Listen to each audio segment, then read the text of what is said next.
Good morning, everyone, and welcome to this morning's knowledge series with Nathan Chappell.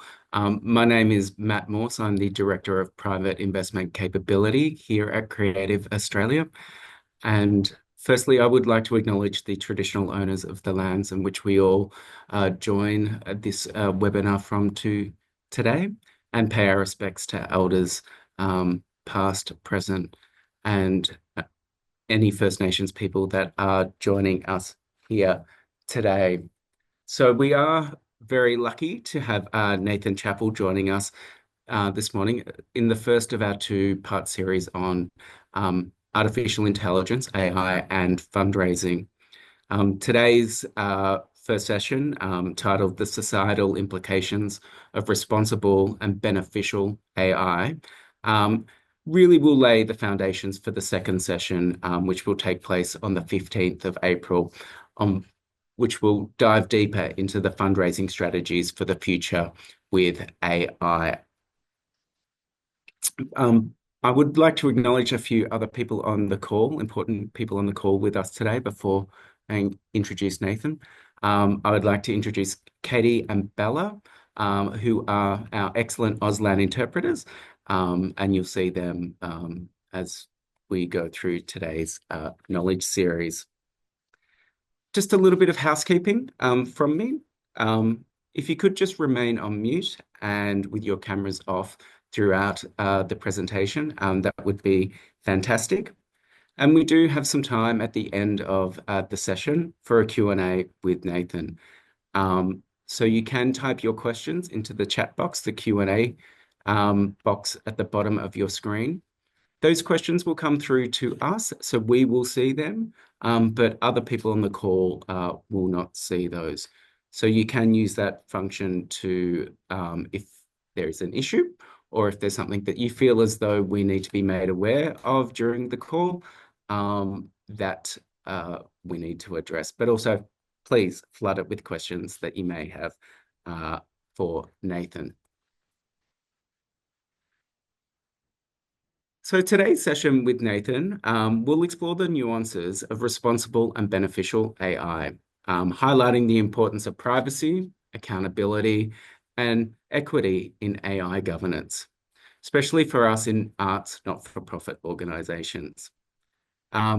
We hope to gain actionable insights in how the not-for-profit sector can set the standard for ethical AI practices, ensuring that these technologies serve as a catalyst for societal progress and trust. So some really important foundational things that I believe that us as people working in arts organisations, and especially in fundraising, we need to know more about and to be asking questions, especially in this fast-moving space. So a little bit about Nathan. I will let Nathan introduce himself because he probably will do a far better job than me. But currently, he is the Senior Vice President at Donor Search AI, where he leads the AI initiatives for many of the largest not-for-profits in the US. In 2018, Nathan founded Fundraising AI, a global advocacy organization for the responsible and beneficial AI in the not-for-profit sector. I've had the pleasure of having a couple of conversations in preparation with Nathan for today's and the session on the 15th of April, and we are in for some excellent knowledge sharing today. So I would like to introduce Nathan and hand over. Good morning, Nathan. Good morning, Matt. Thank you for that. It's great to be here. Brilliant. Well, firstly, I might actually, before you kick off into your presentation, maybe tell us a little bit more about you and some of the other projects that you do work on. Yeah, no, thank you. Well, I think in terms of my professional orientation, I actually am a technologist by education. I've got into technology when I was younger, started two companies, but then became an accidental fundraiser in the year 2000 when I was a naive board member of an organization that had an executive director who resigned unexpectedly.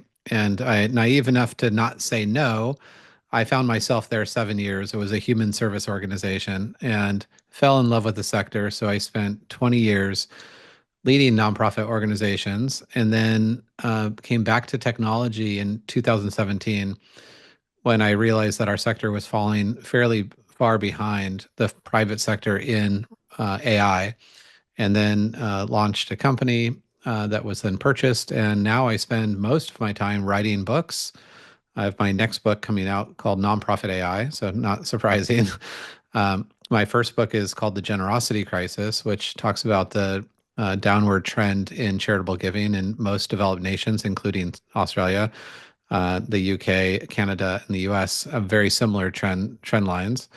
And so I spent a lot of my time thinking about the future of generosity at the intersection of AI and remain fairly optimistic about our opportunity, even though there's a lot of headwinds about this moment in time where we have technology where anything is possible. And as you said, the next session will dive deeper into all of those possibilities. But today, I think it's important to level set and have a sobering conversation on how technology present itself and help condition us to ask the right questions, to your point. That's right. And I must add, just before we do kick off, that Nathan is joining us from Tennessee, and he just before we were joining the call was telling us that he's just recently moved there, and they had their first tornado warning last night. So he's been a little bit on what is going on. So High alert. yeah, a new experience. And so yes, so thank you for still being able to join us today. So I will turn my camera off and hand over to you, Nathan, and Excellent. free to hand back to me at any point.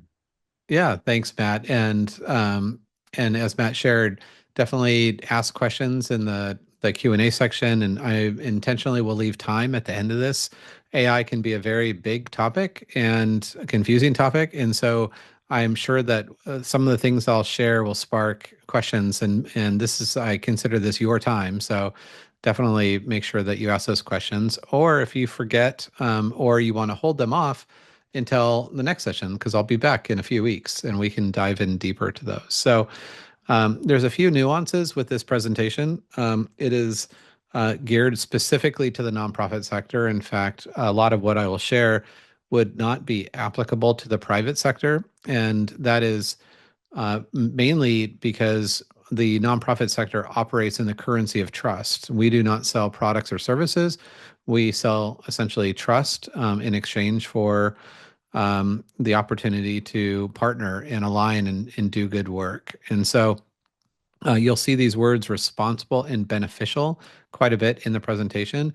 And we are, in fact, the only sector that really can use these words. And I'll explain the nuance of what that means and why it's important here in a little bit. It took us many years to get to this point to really understand how our sector must lead in this movement.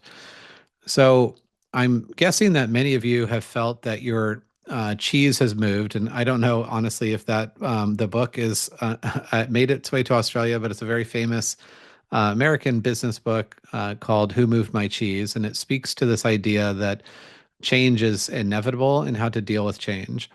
The reality is that AI has moved your cheese, and it's not coming back.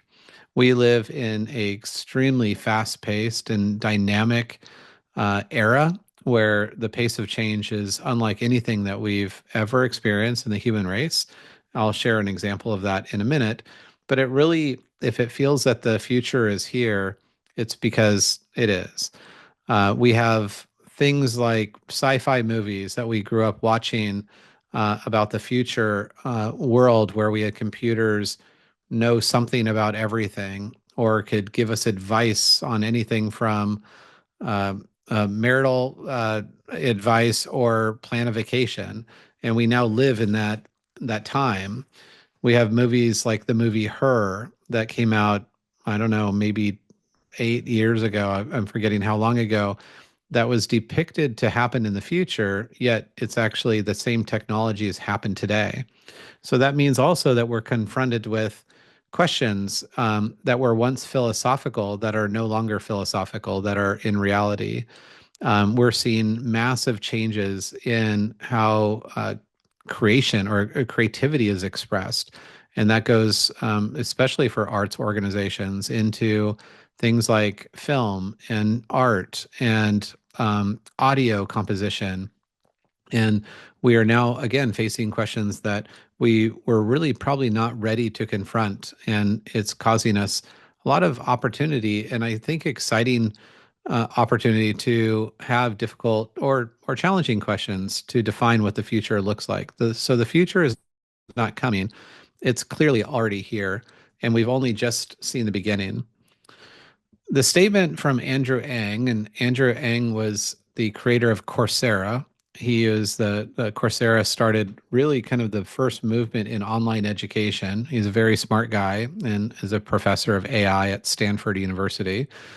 He came up with a statement that said AI is the new electricity.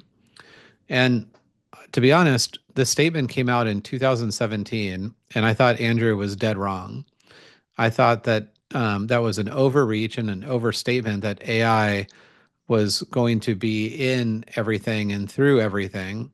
That AI at the time in 2017, when I was involved first with it, was essentially this very difficult um, type of product that was not accessible.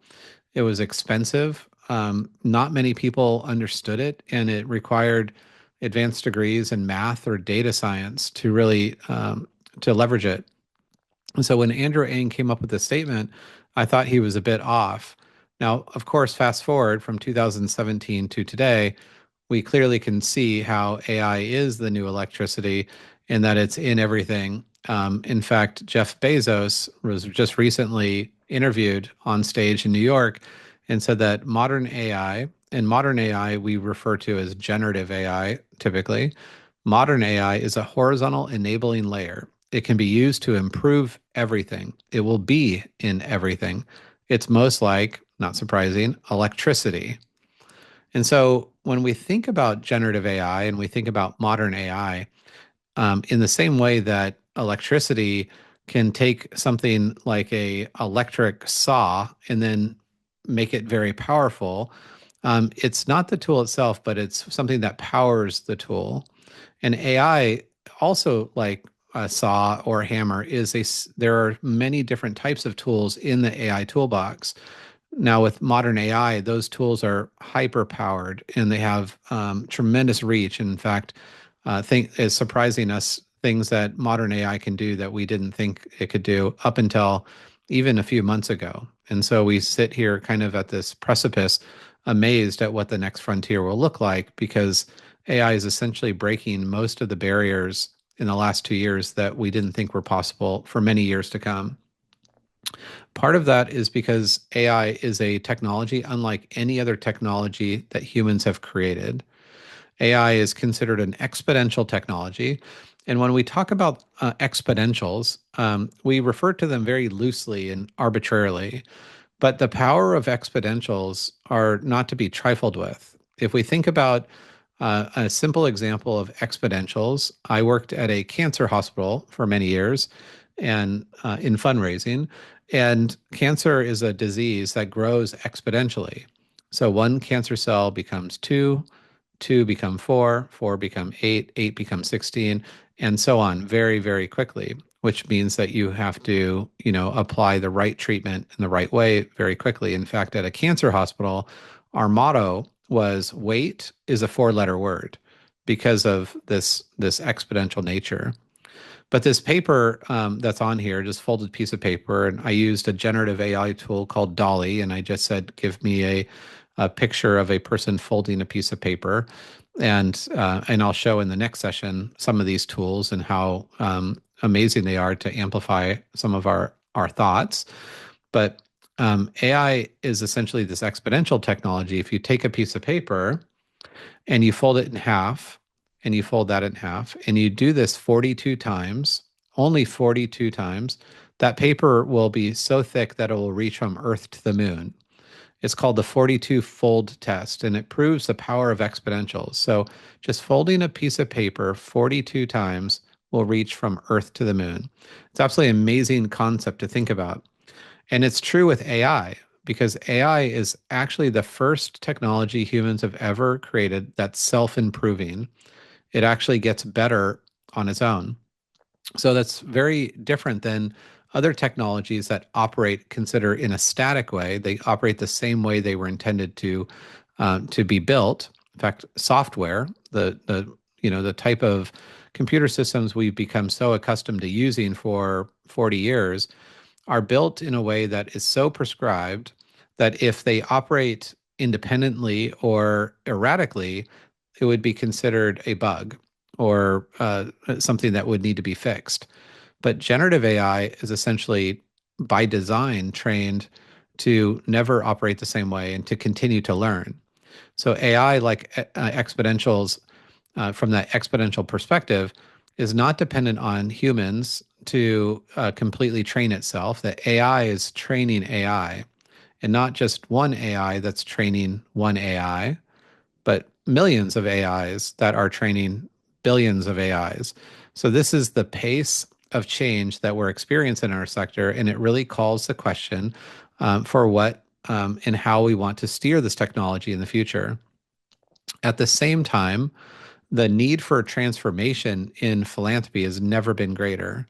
Like I shared earlier, the US and Australia and the UK and Canada share a similar set of challenges in fundraising. And that is that the average person is essentially opting out from charitable giving at a pretty rapid pace. The headwinds, social pressures, and government involvement, and lack of trust in the nonprofit sector have just compounded these issues. So when we think about this moment and the headwinds that we're facing in the nonprofit sector, it would be very bleak and daunting, in fact, overwhelming, if we weren't at the same time also confronted with technology that could seemingly do just about anything to help us support our work or amplify our mission. So while this ends up being a inflection point for our sector, it's also filled with a tremendous amount of hope in that if we use this technology to bring people together, we can really envision a future that's far more generous than it is today. In fact, while humans are amazing and can do amazing and creative things, they are not scalable on their own. That humans by themselves can come up with new ideas, but they take technologies and automations to help bring those ideas to scale. So we came to the conclusion in our first book, The Generosity Crisis, that AI is the only scalable solution to helping reverse systemic declines in charitable participation. So essentially reversing the trends for most nonprofit organizations globally that essentially dollars are going up, but donors are going down. And so this is where a majority of my work has been focused on for the last several years.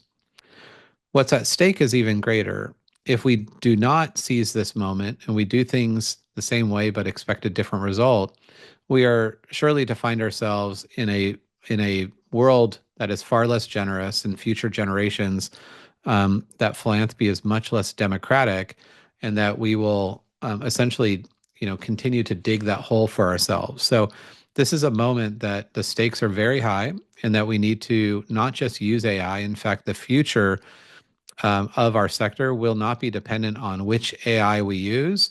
It will be how we use it, because AI will be in everything that we end up using. It also means that our sector needs some really radical shifts, that incremental changes won't work in an age that's exponential. So we live in this exponential age, like I just shared with the folding piece of paper. That means by definition that small changes won't work, that we need to think outside of the box. We need to color outside the lines. We need to break things. And we need to try new things to really seize this moment. It also means that we can't be apathetic to what's going on. Many of us might feel like we just want to, go back to the way it used to be, and to, not learn something new, and just, keep things going the same way. And that issue will not envision a good future for any of us. So being apathetic to an exponential age will hold exponential consequences. There is no doubt winners and losers in the AI age, and it's not about, those that use it, but those that use it well. So the question with all of this isn't, will AI change the world? Most people will acknowledge now that AI will change just about everything: how we operate in our social circles, how we plan vacations, what we watch on TV, what credit cards we get. It's not about how will AI change the world, it's how will we guide it. We're at a moment where the future of AI is not defined, and how we use it will actually define what it is. Here's a short excerpt I'll read from our book, and the reason why we wrote our book, which is not an advocate for using AI, but it's about using AI well. That AI, with all of its complexity and potential, is not just a tool, it's a mirror. It reflects our values, it amplifies our intentions, and it shapes the world we want to build. But with this power comes great responsibility, and we stand at a crossroads where the paths we choose will determine whether AI becomes a force for connection or division, equity or inequality, compassion or indifference.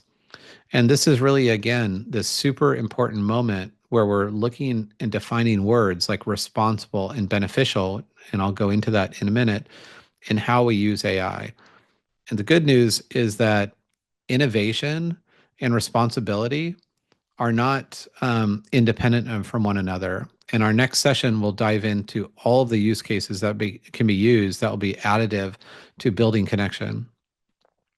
So, if technology reflects the values we choose to embed in it, how can we use it to bring people together? And that's an area of work I've been focused on since 2017, in not predicting which people will make a donation, but instead measuring the connection that a person has to an organization and then remeasuring that connection on an ongoing basis. There are also ways that generative AI can bring people together by articulating. I want to make sure okay, I froze for a second. Make sure that we are we're using technology in creative ways that break through the noise and what we call the competition for connection. Nonprofits are no longer competing for dollars. They're not competing with other nonprofits. They're competing with every company that is using algorithms to essentially capture attention. And so, therefore, we need to really think about how AI reflects the values that we choose to embed in it. So, as I shared before, and or alluded to this, that the real divide, it will not be between humans and AI. It's between those who prepare and those that do not. There will be winners and losers in AI, and this is an inevitable conclusion. And so, not doing anything is actually not going to serve you well. So, the difference will be between those who prepare and those that don't. All of this comes down to a single mind shift and a mindset where you put a post-it note on your computer that says, how can AI help? And you start to condition yourself to think about what if, constantly asking yourself, what if AI can help? And essentially preparing yourself to think differently, and again, color outside the lines. So while AI for nonprofits is a given, effective implementation is not. We'll be presented with things now and in the future that can present themselves as positive, for net positive, but might have unintended consequences. So irresponsible AI practices will further exacerbate and accelerate the generosity crisis. And at that point, we will all be, responsible for, solving for some of those declines and those needs in society. And so while I consider myself a hopeful pessimist, someone that worries about the future, but wakes up every day with the idea that I can make a difference, it's not about choosing optimism or pessimism. It's just a realistic preparation that this transition is already underway. And it should be really fun and creative to be able to use these tools in ways that are responsible and also will bring people together. And so, and I've shared this already, that organizations that thrive, they won't be the ones that do this fastest. So if you feel that you're behind or you have FOMO for you're missing out, that this will not be defined by who implements the fastest, but who implements wisely. And in my experience in AI, it's not about data or models, it's about people and culture and a new way of thinking. And that is something that I think our sector needs a lot of some new creative thinking. So, what makes the nonprofit sector special? And there are many reasons, but I'll just give you one reason why responsible and beneficial AI is so important. So, in this example, what happened to Meta, which was Facebook, when Twitter, which is now X, so I know it's confusing, created an ageist, ableist, Islamophobic algorithm. So Twitter, a few years ago, created an algorithm that was ageist, ableist, Islamophobic, and many other things. It had every ism. They really didn't know what they were doing. But what happened to Meta when that occurred? Essentially nothing, because these are two independent corporations with two independent, software applications or different services they provide. So because Twitter had done that, it didn't affect Meta at all. But what would happen in the nonprofit sector if a very large, well-known, organization in, say, in Australia had an ageist, ableist, Islamophobic algorithm? It wouldn't only affect them, it would affect all the other charities around them. So that means that our sector is essentially bound together in a way that the private sector does not. So that we shouldn't be surprised when most of the focus in responsible AI is really only scratching the surface. So if a national nonprofit did the same, the consequences would be much different, and it would affect in a far-reaching uh, kind of spectrum from organizations that maybe were not culpable in that, but they had actually, just by being nature of a nonprofit, that trust would decrease. So when we evaluate how this AI arms race is presenting itself, so there's no doubt that we are in an AI arms race, country to country, trying to build more models faster and better than anyone else.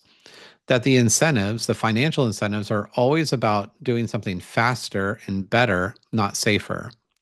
And so Microsoft and Amazon and Google and DeepSeek are all in this arms race to deliver better models faster than their competitors, because that's how capital markets work. The market drivers are always going to incentivize scale over safety. In fact, for every 1,000 papers written on breakthroughs in AI, only one paper is written on AI safety. So we have 1,000 to 1 relationship on scale versus safety. And while in the nonprofit sector operates in the currency of trust, we need to make sure that safety is at the top, not secondary. And in fact, we think that the next 3 to 5 years, so this moment, this pivotal moment for the nonprofit sector, will be defined by our ability to leverage AI that's responsible and beneficial. And I'll describe what those mean in just a second. And if you're asking a question, and we'll dive into these much deeper in April, that in fundraising, predictive AI is one tool in the toolbox, can identify donor patterns, and generative AI can deliver personalization, creativity, and analysis. We are presented with two sides of a very powerful coin to know who is likely to make a gift, but also how we can approach them in a unique and personalized way. Here's a few ways that nonprofits are using AI. And again, I'm only using this to give you an example of what will come up in the April session. But nonprofits are using AI in really creative ways, predicting donor behavior, content creation and editing, grant writing, donor experience and donor relations, prospect research and bios, and role playing and coaching and communications, and persona development, and data analysis and sentiment analysis. We are seeing every day where there is a need for innovation, that the nonprofit sector is really rising to that occasion to do things that were never before possible. So if technology reflects the values we choose to embed it, how much faith do we have in the human race? Do we think that Amazon and Google and Amazon and Google and Microsoft are going to lead the world in a way that is going to promote a more generous society? Or are we willing to take that chance? Or do we need to intervene and use the superpower of the nonprofit, the sector, in that we have this coveted relationship between humans and trust that we can actually be the drivers for responsible and beneficial AI is? It's also really exciting to think about a lot of our deepest philosophical questions have now become a reality. And so we now wrestle with questions that we used to talk about. Maybe in one day in the future we'll think about this, but today they're real. Like, how do we choose to spend our dividend of time? So AI, when used effectively, can generate about 20% efficiency right now. That's the average, around 20% efficiency for your day or for your week. And think about 20% efficiency. If you gain 20% of your time back, that would mean every Friday you would have available. So are you going to use that time to spend sending more emails or doing transactional fundraising? Or would you spend that time, that dividend of time, to do things that are inherently human that will actually be additive to our sector? Or another question, what's the difference between asking someone for a gift versus manipulating someone to give? This was a philosophical question until we recognized that an AI bot is 87% more likely to persuade you to take their point of view than an average human.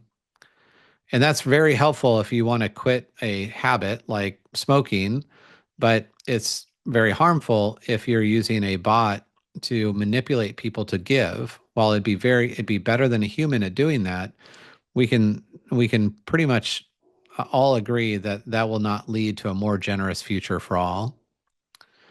And so the statement came from a book by Mustafa Solomon, who was the founder of Google DeepMind. He now works at Microsoft. That this is going to be the most productive decade in the history of our species, and there's no doubt that that is true. That productivity will increase dramatically, but in our sector, we have to agree that productivity is not our goal. That human connection is. And those things don't have to be mutually exclusive. What it will require, though, is for us to learn how and when to say no collectively, because AI and technology through AI will present itself to do things that will appear to be extremely impressive, but might not be additive to the future of humanity. And so conditioning ourselves to not just jump on any bandwagon and try things without any regard, but condition ourselves to consider what are we trying to achieve both in the short term and the long term by proactively holding ourselves accountable. And this should be the statement for the entire session, which is just because we can doesn't mean we should. And that's something you could put a post-it note on your desktop for. Just because I can doesn't mean we should. This is something that we face in our everyday life with the things that we eat or the money that we spend. And now it needs to apply to the technology that we use.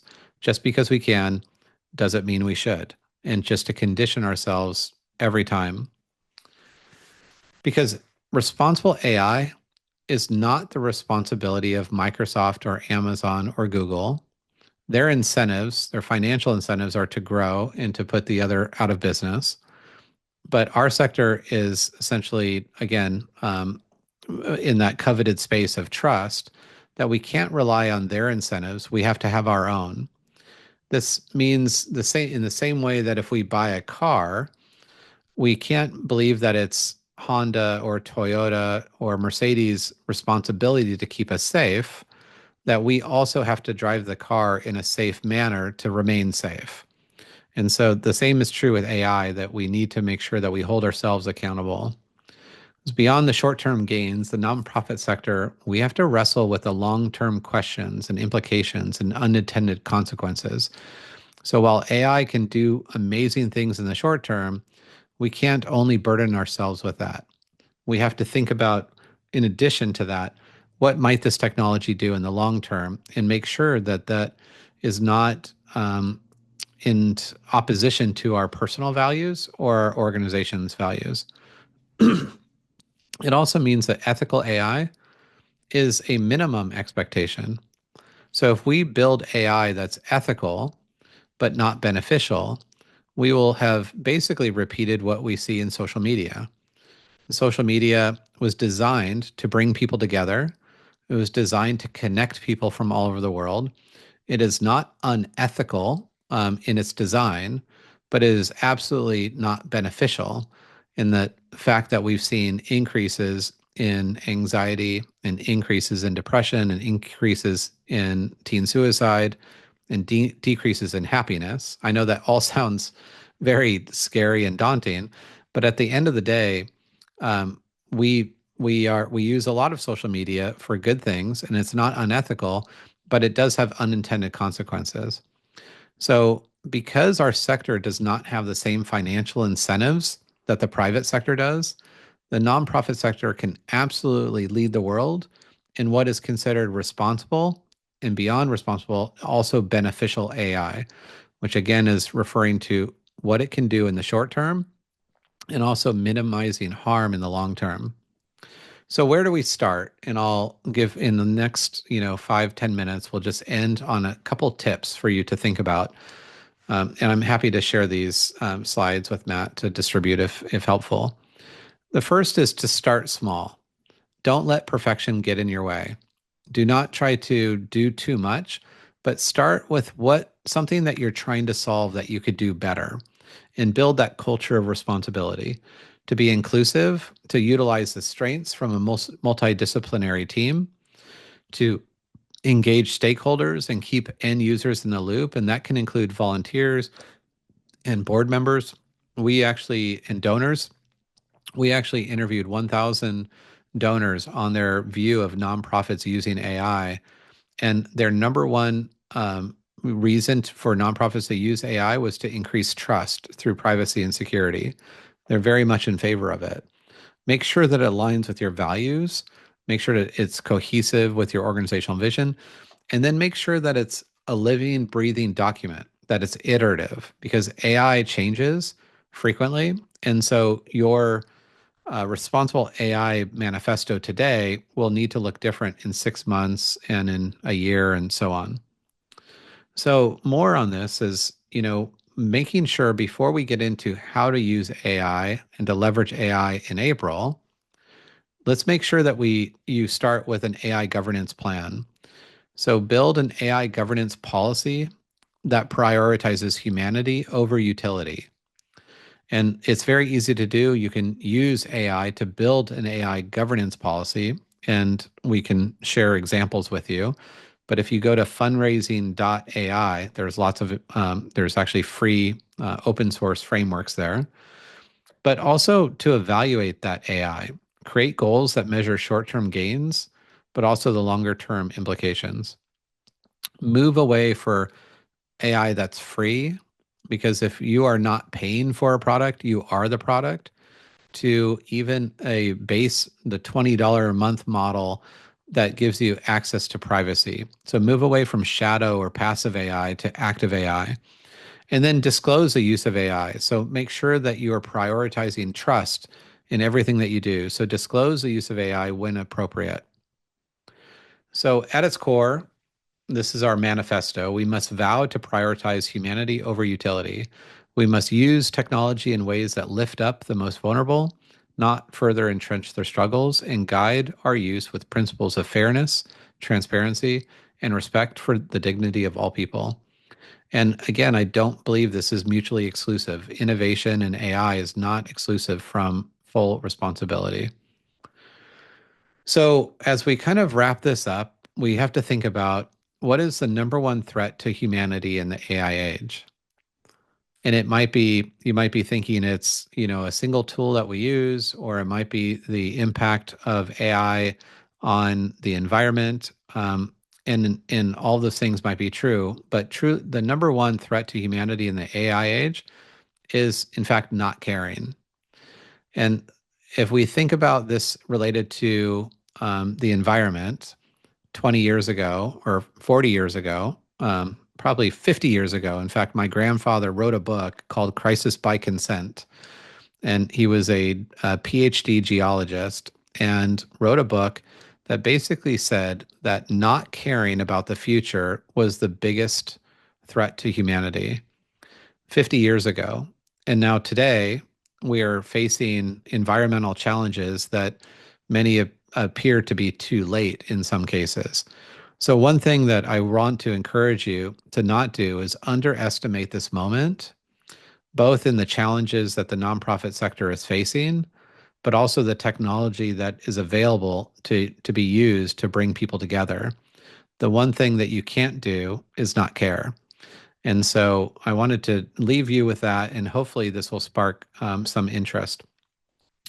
So there's a QR code for the book that's coming out May 6th. If you're interested in learning how to use AI to amplify your mission, evaluate programs, use it responsibly in HR, and so on. This book is a comprehensive guide to doing all those things. And then last but not least, we have a ton of free resources for you on fundraising.ai. Fundraising.ai is a global advocacy group that is completely volunteer driven. We are represented in 141 countries with 15,000 nonprofit professionals. We have a weekly podcast called Fundraising AI that's on Apple, Spotify, and YouTube. And you can learn about all things AI from there or going to the website fundraising.ai. And then last but not least, I put my QR code for LinkedIn at the bottom. I'd love to engage with you, to learn from you, to share, experiences that I've had and others have had, and to connect people together. So I will bring Matt back on. We can have a dialogue, and I'm hoping to engage in some questions and hear what's on your mind. Thanks, Nathan. That was fantastic. Nathan, I have a question, and I think I'm turning my attention to the size of a lot of our arts organizations. We're very much small to medium Yeah, organizations with, one or two people leading the organization, uh, one being the artistic director and the other person being responsible for administration.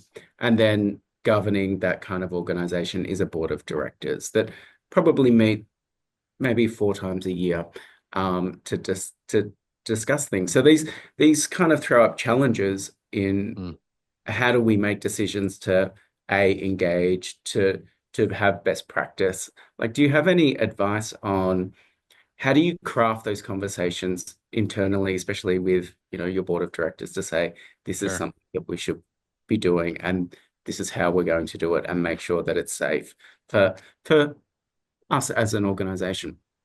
Yeah, no, and there's a few things to unpack there. One, I get this a lot, the question of how do small organizations leverage AI because they're overworked, they have a lack of resources. And I started my first 7 years at a very small organization. I can tell you that the greatest innovations that we're seeing in the sector are coming from small organizations. That the number one really defining um, premise of what will make a successful versus unsuccessful organization is asking what if. And Yep. so experimenting and having fun. But on the board side of things, it's very interesting because many board members are coming from organizations where they're using AI. And in fact, they're coming to nonprofits asking, why are we not using AI? So there's one, the need to educate them on the fact that AI in the nonprofit sector needs to be done in a different way than the nonprofit sector, but that it absolutely is not about replacing people, but it's about amplifying mission. And so, what we found in some organizations, if there are a few curious people, is to have either a work group, like an AI work group. So many organizations are creating these little task force work groups that will allow them to talk about and explore ways to use AI, and then to bring those recommendations to the board or the volunteer leadership of the organization. We're finding more and more that the outside, the board, the volunteers, the volunteer leadership have these very high expectations for the nonprofit to use AI in the same way that their own individual companies are doing this. And that's Mm. very difficult because, again, they may be doing things with in ways that wouldn't be appropriate for the nonprofit sector. Yeah. Uh, Sorry, please go. one other thing I think that really further that conversation, it goes into the end of my slides, which are to have an AI governance policy. I worry more about the organization that is going to dive in and just use AI and just try all these new things because they're cool than an organization that will pause and craft an AI governance policy to share with the board. And that policy has to be aligned with the values of the organization. It's a very simple process. You can, in fact, go to fundraising.ai, copy and paste there's 10 tenets of responsible AI that, I mean, again, we've been adopted in 141 countries that take that, paste that into ChatGPT with your values of your organization and say, build me a policy that reflects these tenets and our values. Sharing that with the board, I think, would provide a tremendous amount of confidence in the thoughtfulness around how you'd use AI responsibly. Brilliant. I'm going to go on to Emily's question here that she's put forward. Emily said, just following on from my question, how do you protect yourself as a small organization with a small budget that may not be able to afford the safeguarding technology or high-level AI? Is Yeah. AI the domain of the privileged and smaller orgs will be left behind? Interesting. Yeah. Yeah, no, it's a really important question, and again, my experience is that many of the larger organizations are further behind because they become very bureaucratic. Of course, they have more money to spend, but they're more bureaucratic and very slow to respond. But there is a truism in all technology that the truism is if you're not paying for the product, you are the product. So there are lots of free AI tools. Even OpenAI has a free ChatGPT, and Microsoft Copilot and Google Gemini and Claude have a free version. And if the reality is if you're not paying for the product, you are the product, which means that any data that you put in it is owned by whoever is consuming your model. The same is for DeepSeek in out of China. It's all of your data in and out is not no longer your property.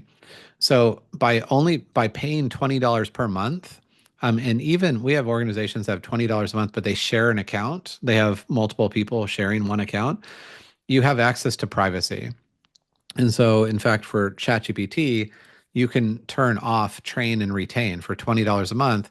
Your data is no longer being retrained, is not training their models, and it's not being retained other than for legal reasons.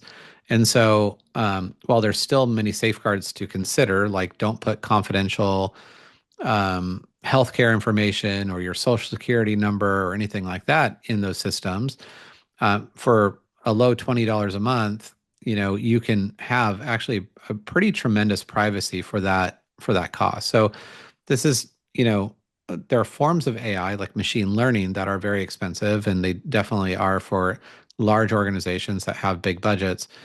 But that's really no longer that important. In fact, there will be a convergence in the near future between predictive AI and generative AI, that it can actually synthesize lots of information and surveys and do analysis the way that only expensive AI could have done in the past. Yeah.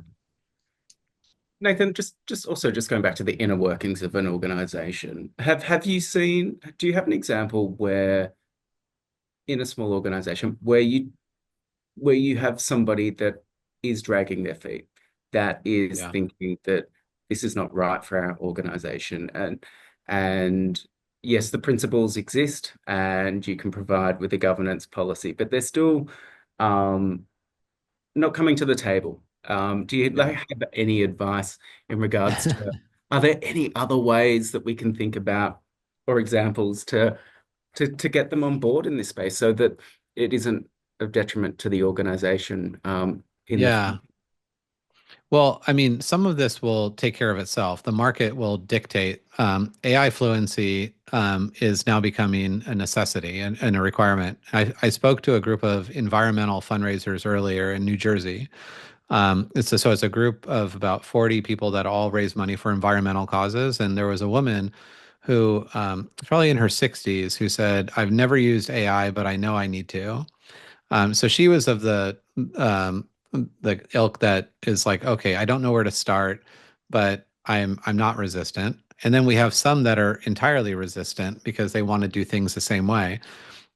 There will be a time in the very near future where people who use, well, already people who use AI will outperform those people who do not. Yeah. So we say this in fundraising that AI won't replace fundraisers, but fundraisers who use AI will replace those that do not.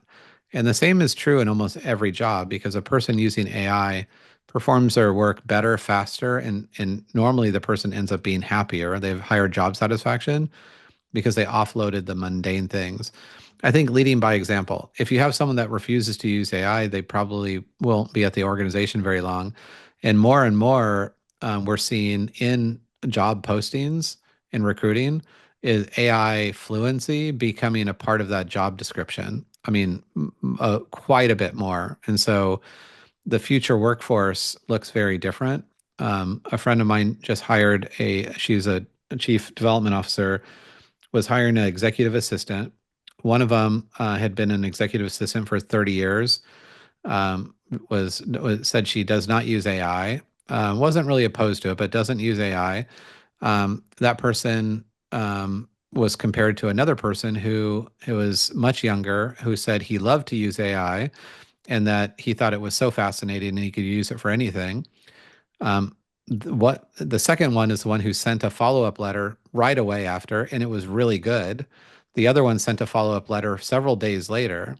So guess which one my friend hired? She hired the second one that had less experience, but a really curious mind. And so I think we're going to find our workforces really shifting to people that don't necessarily have domain expertise, but have a lot of curiosity. And frankly, today I would hire someone that was a curious generalist way faster than I would hire a domain expert. It's quite interesting that you bring up be curious because I go back to our first conversation that we had, and I wrote down on a post-it note, be curious, and it actually sits on my desk. Nice. And so, and it goes back to that other note, that post-it note that you said earlier in your talk about how could AI Oh, working yeah. help. Yeah. I think, your point about leading by example, and I think for us as a sector, um, we should be having conversations about how we're using AI with each other as well, because that's a part of Right. leading by example. We want to move arts fundraising, across the dial. And it's not just important just to have the conversations internally in our organization, but it's actually sharing it as a community of fundraisers working in the art.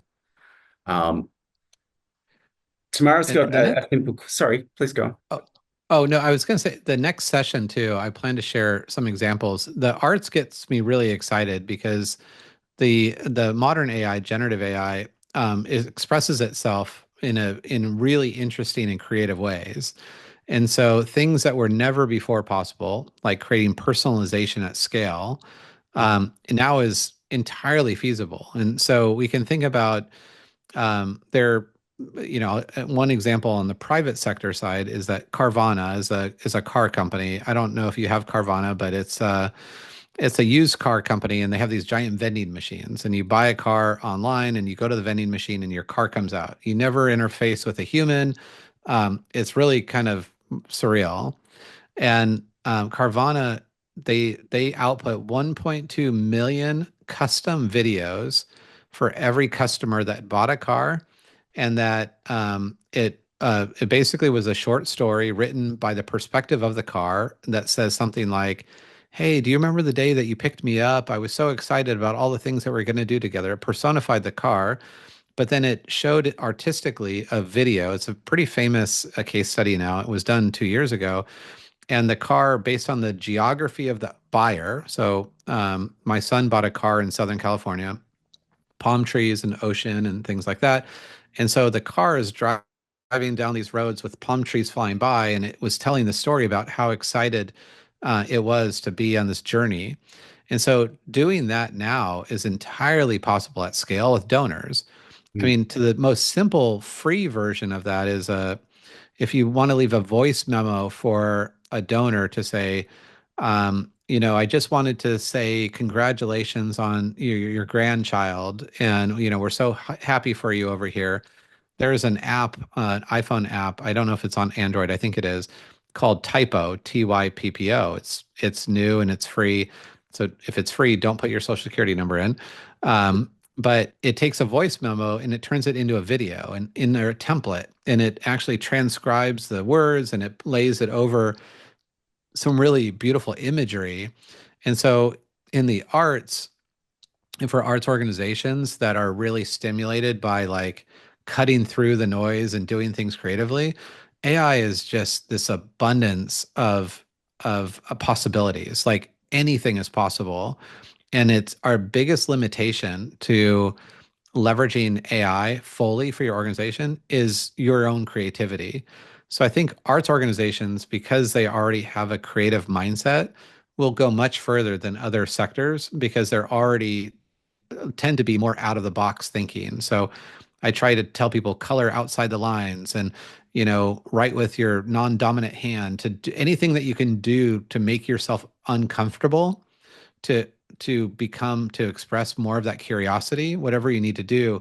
That is something that will really distinguish those that thrive in AI and really enjoy it versus those that really have a hard time and resist it.